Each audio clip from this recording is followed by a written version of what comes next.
So welcome. A few of you were here with us Wednesday, but so it might be a tiny bit of repetition here at the beginning, but then everything else will be newer and new people to ask questions. So I'm Jen Tellifer, the Academic Programs Coordinator at the School of Architecture, Planning and Landscape. We'd like to acknowledge and pay tribute to the traditional territories of the peoples of Treaty 7, which includes the Blackfoot Confederacy, comprising the Siksika, Piguni, and Kainai First Nations, as well as the Tsuut'ina First Nation and the Stoney Nakoda, including the Chiniki, Bearspaw, and Wesley First Nations. The City of Calgary is also home to Métis Nation of Alberta, Region 3. By signing the Treaty 7 in 1877, the university recognizes that we are all treaty people. Please note we are recording this session, so if you prefer not to use your audio or video on screen, feel free to use the chat feature. So we're going to go through a quick overview of everything we do at SAPL, and then I will introduce three of our either current or former students who will speak about their respective programs. After that, we will have a question and answer period until the program ends. And for your questions, if you want to send a message that you have one, I can then call on you when the time comes, or you can send your question in the chat. Just a little bit about our spaces. SAPL has two locations, our main campus in Northwest Calgary, as well as our newer downtown space, the City Building Design Lab, or CBDL, which we opened in 2019. Both our campus and the CBDL have workshops in them. And normally we would give you an in-person tour of our facility after the info session, but unfortunately in COVID times we can't do that. But you can take a virtual tour if you go to our home webpage and click on that icon.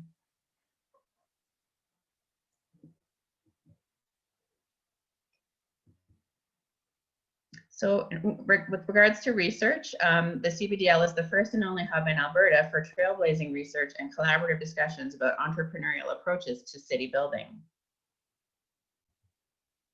Social innovation and community engagement is embedded in all of our programs and research. The Advocates for Equity in Design Education, AEDE, is a collective of students here at SAPL dedicated to advocacy for design justice and equity. AEDE strives to provide a safe platform for critical engagement with issues of justice and equity in design through several initiatives to be deployed over the next academic year to promote the social and political consciousness of the SAPL community. Our courses and research projects dive into making awesome things: robotics and digital fabrication, designing bubble coats for physical distancing, and so much more. We host many public events each year, constantly engaging with the community through courses, conferences, lectures, workshops, things like Parking Day, our design camp, and exhibitions and publications. Design Matters. SAPL hosts a lecture series called Design Matters each year. We have about 8 speakers come in to see us from all over the globe, and we also offer things like lunch and learn events to enrich students' learning experiences. In normal times, our students have exciting travel opportunities in their programs. So the locations have included places like Barcelona, Tokyo, Zurich, Norway, Los Angeles, Boston, and Tijuana. SAPL endeavors to provide financial support to our students. This can be through entrance and continuing scholarships, as well as graduate assistantships in teaching and research. Our students' projects are really, really amazing. It's so exciting to see the different types of work that they do, from small models to built installations and everything in between.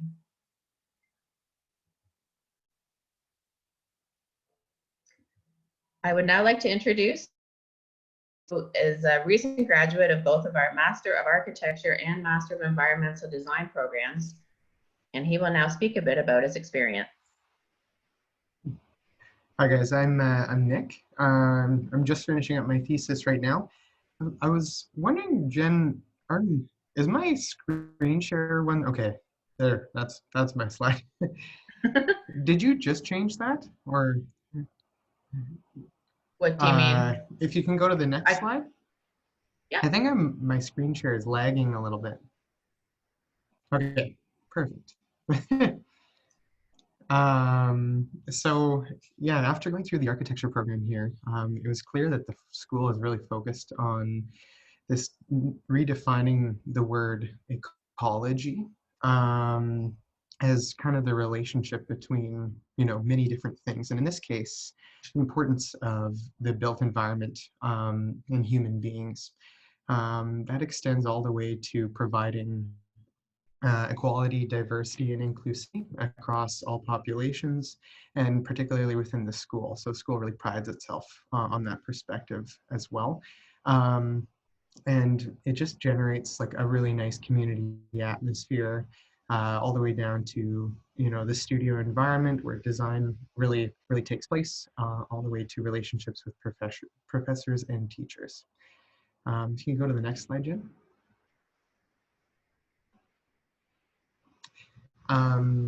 So the faculty within the architecture school is really diverse, and something that I noticed going through it is there's plenty of professors that are actually practicing architects within the city, in addition to plenty of architects that are much more professors that are focused on research.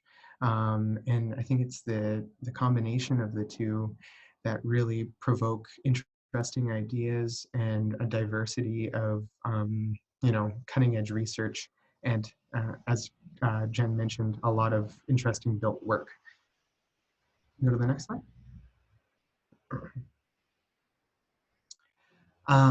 So to get into the program, or to do the program, there's a couple different options.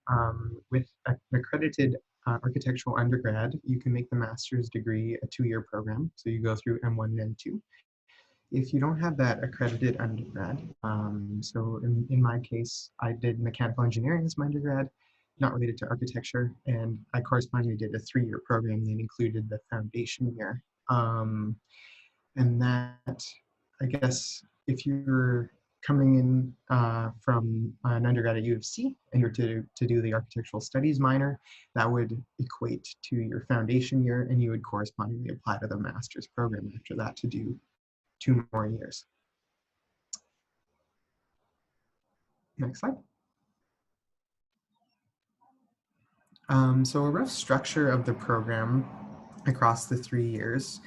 And every single semester you have your studio, which is where you'll have a class size that is a little bit smaller, and that really focuses on design, in addition to a lot of other classes during that time. So in the first year, the foundational aspects are covered, such as your graphic development, working with software, architectural history.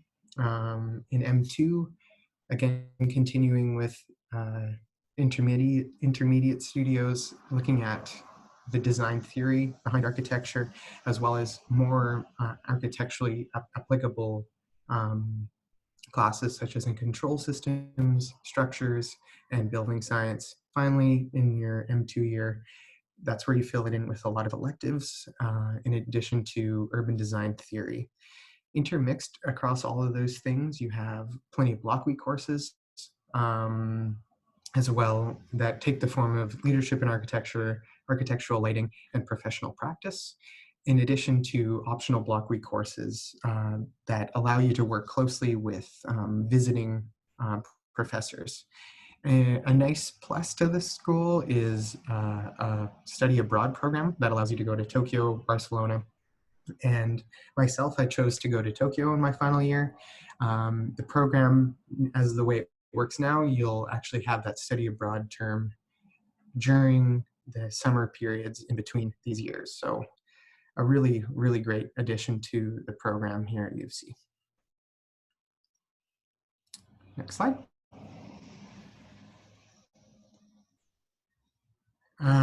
So a little bit more of a detail towards integrating all the courses.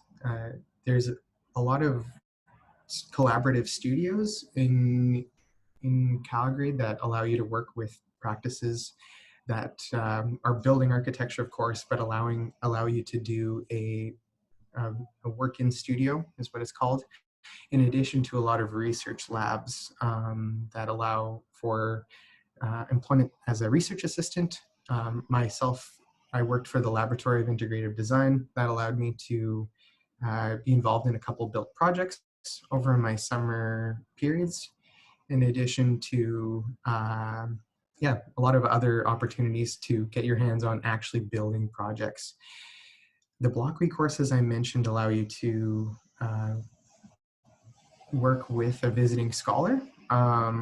Myself, I was able to do both the Taylor and the Somerville block week courses over my time, and each one is focused on something in particular. For instance, the Taylor is focused on fabrication. So over the course of an intensive block week course, you'll make something, a large model or an installation. And then Somerville, in my case, was more focused on urban theory, architectural theory. And finally, plenty of other electives that allow you to enrich your experience here, and those will predominantly be taken during your M2 year. Myself, I took robotics, life cycle analysis, and the mass timber course. So all of those things I allow you to diversify and make your experience going through the faculty your own, and allow you to indulge your own personal interests, whether that's in research, making, working with a practice, all of these things. So I'll be available for more questions after, but I think this is my last slide. Thanks. Thank Okay. you so much, Nick. That was awesome. Nick has been with us forever, and it feels like forever, but he's been so helpful with coming. He came to Toronto to do an architecture conference with us last December, and his research is so exciting, and we're just really glad that you're still helping us out, even though you're just finished your ME-Des. Okay, I'm going to introduce Oliver Prcic as a senior student in our Master of Planning program, and now we'll go over his perspective of the program. Hi. All right, so let's talk about the Master of Planning program. So if we go to the next slide, please. All right, so basically the degree program, it's a 2-year course-based program, and basically it has a it's professionally accredited through both the Canadian Institute of Planners and also the Alberta Professional Institute of Planners. All right, next slide, please. Okay, so a little bit about myself. So I did an undergraduate degree here at U of C as well in urban studies. And then over the summer, I completed research for the university as well as a graduate research assistant. But as Jen said, I'm in my 2nd year of the Master of Planning program, and so far it's going really well. And a lot of people you might be wondering, where do a lot of the students come from for this type of program? So we have a lot of students that come from the urban studies background. They come from geography, fine arts. We even have a few people from sociology or psychology. But for the most part, we have quite a few engineers in the program, along with architects. So another thing you might be wondering is, what does a planner actually do? So planners help shape communities and cities, and they do this with decisions about how places are developed, where buildings, parks, and infrastructure such as roads are placed. So it's solving those big issues like climate change, equity in design, along with social issues, and even sometimes how resources are used. So another additional point is that the SAPL program is different from other programs because it's form-based. So with this, you can see that a lot of traditional approaches have planning architecture and landscape architecture separated, whereas in our program, we have policy and form together. So it's not only the policy of the space that helps create the space, but it's also how the space should look. So it's not just what could be there, it's what should be there, along with the policy to help build that form-based planning. Okay, next slide, please.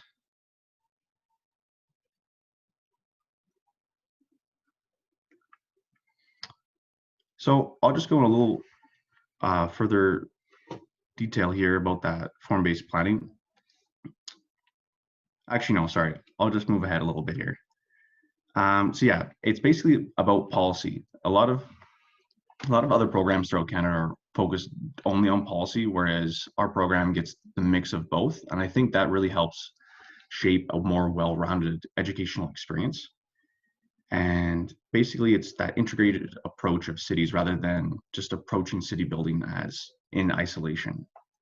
So another interesting detail about the planning program is that it's interdisciplinary, meaning that we get to work with the architects and the landscape architects throughout the planning degree basically here.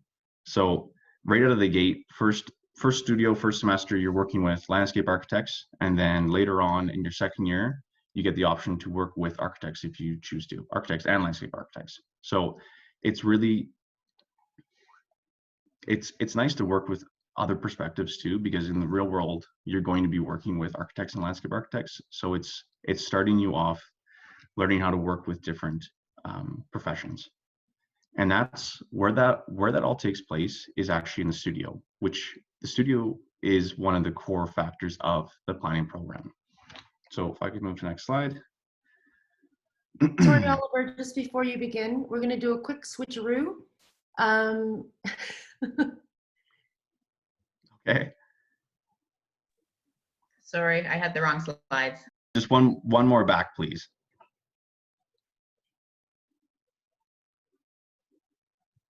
Perfect.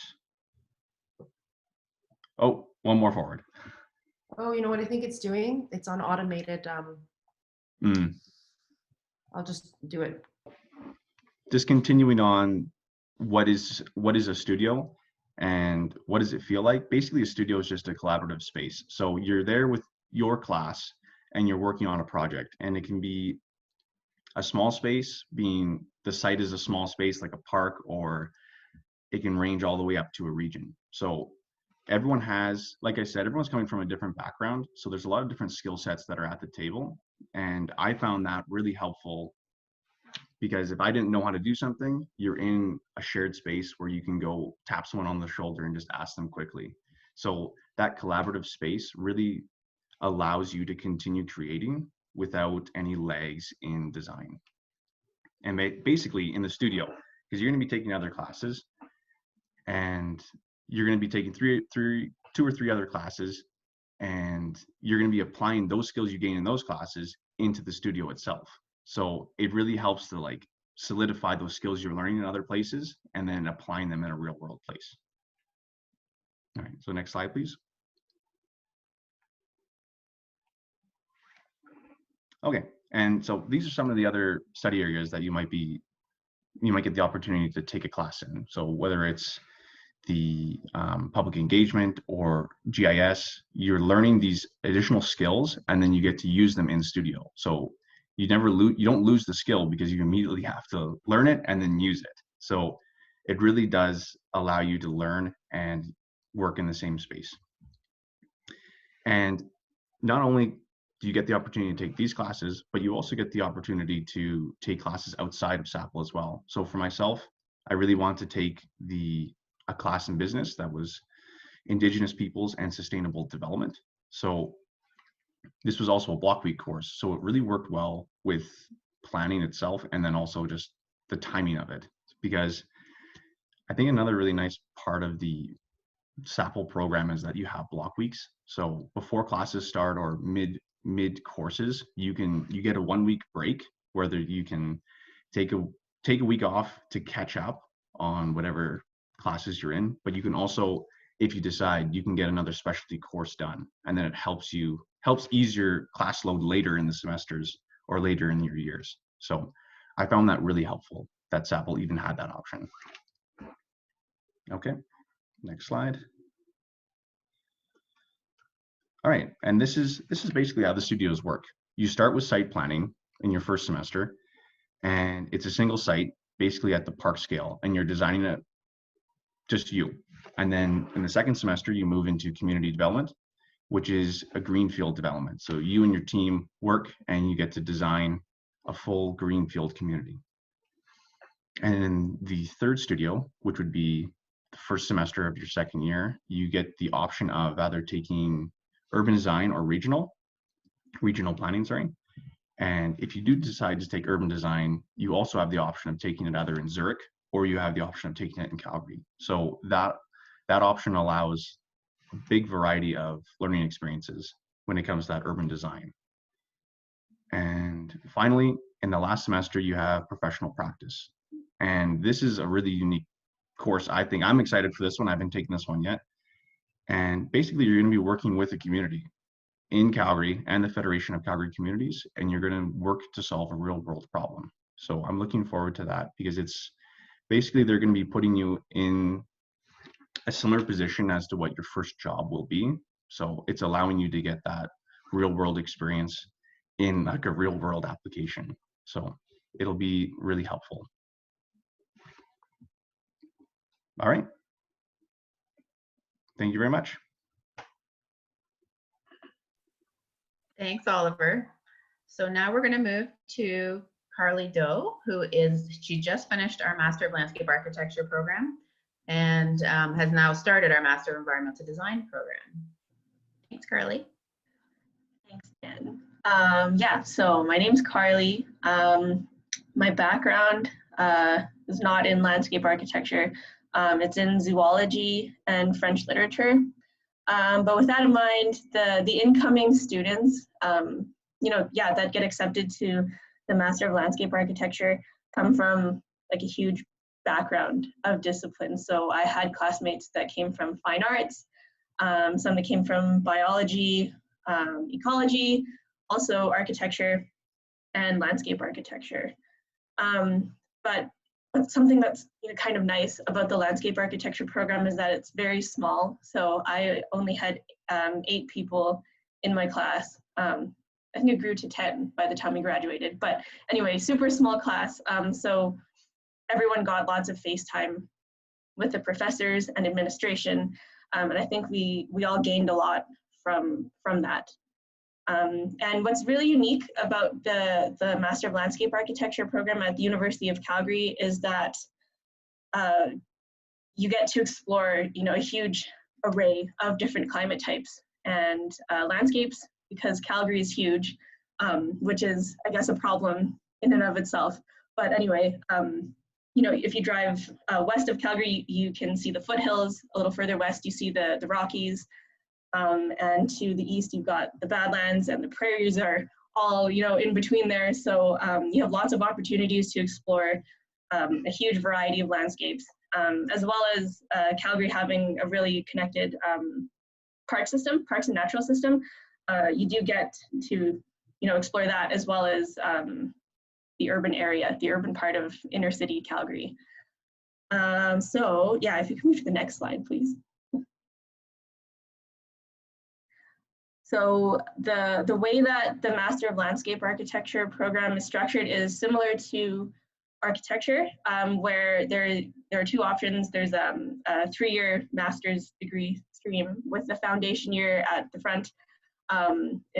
So that's the path that I took with no design background, and the foundation year really helped me to develop like the design thinking and the sort of preliminary graphic skills that you would need to succeed in your following 2 years. But if you do have a background in landscape architecture or some sort of equivalent, you can skip that foundation year and go straight into your M1 year, followed by your M2 year.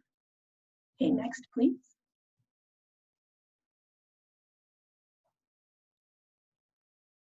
Thanks. Okay, so yeah, these are the main areas of study in landscape architecture. Your foundation year, there's a lot of overlap with planning in that you go through computer modeling and site planning, ecological design and GIS together, landscape architecture and planning.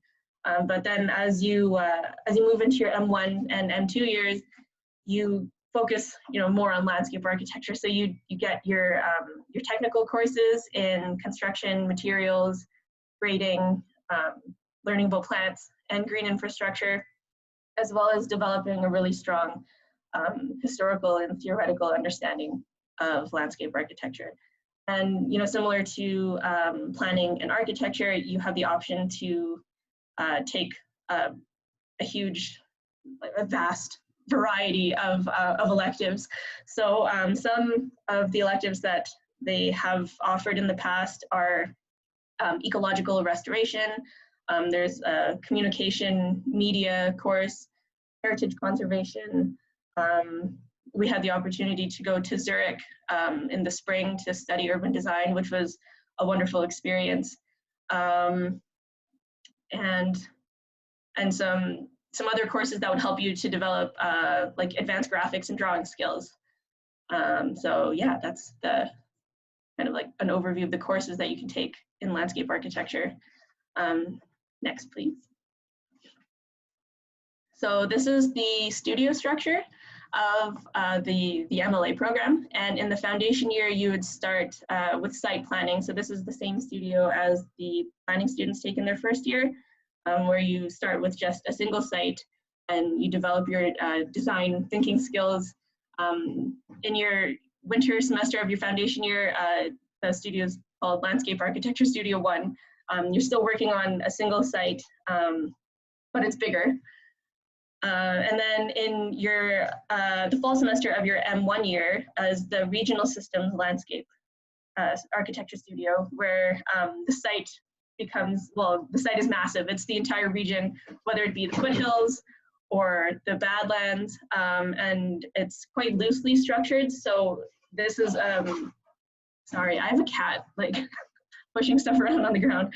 But it's, what was I saying? Oh, it's a great opportunity to develop your personal process in design because it's so loose.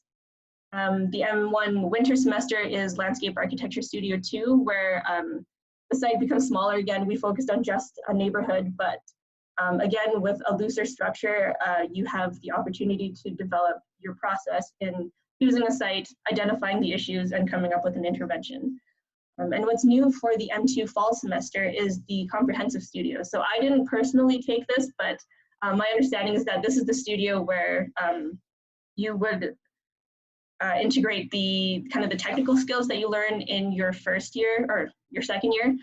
So like the grading, the construction drawings courses, you integrate all of that and you create a package that's quite similar to something that you would actually come up with in like a design firm.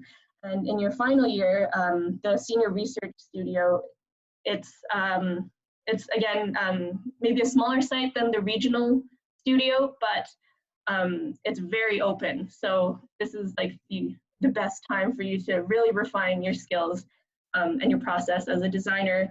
You come up with an interesting research question that you can sort of explore for the entire semester and come up with a project from that.